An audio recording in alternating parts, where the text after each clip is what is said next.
ikimenyetso cy'uko ufite amarangamutima yizewe muri urwo rukundo cyangwa k'uwo muntu.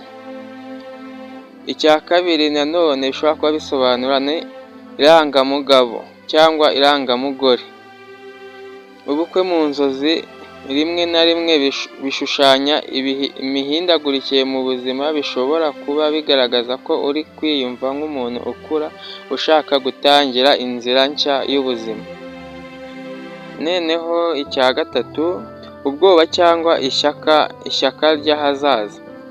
Iyo wumva ushaka gukora ubukwe mu buzima bw'ukuri, izi nzozi zishobora kuba zigaragaza ubwoba cyangwa ishyaka ryo kugera ku ntego z'urukundo rwawe.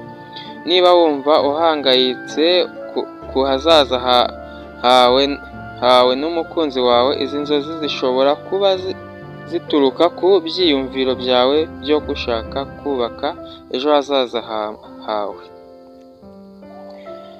Icya kane, gukomeza umubano cyangwa inseko y'ibyishimo. Ubukwe mu nzozi bishobora kuba ikimenyetso cy'ibyishimo no kumva wuzuye amahoro muri uwo mubano.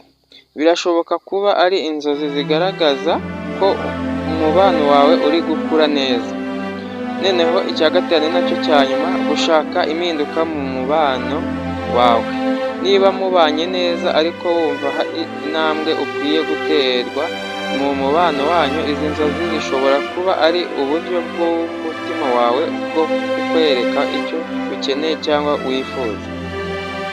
Inama rero nakugira, irinde kugendera ku nzozi gusa ngo zibe zo zigena icyerekezo cy'umubano wawe, ahubwo niba izi nzozi zikubabaza cyangwa zikagutera amatsiko, ushobora kuganira n'uwo ukunda cyangwa ugasuzuma neza amarangamutima yawe. Kandi niba hari izindi nzozi ushaka ko ngusobanura, wajya muri komenti ubundi nkazagukorera video. Ikindi kandi niba wakunze video zanjye, nagusaba gukanda subscribe, warangiza ugakanda ko ukazogera aho hasi kugira ngo ujye ubona video zanjye zindi. Murakoze.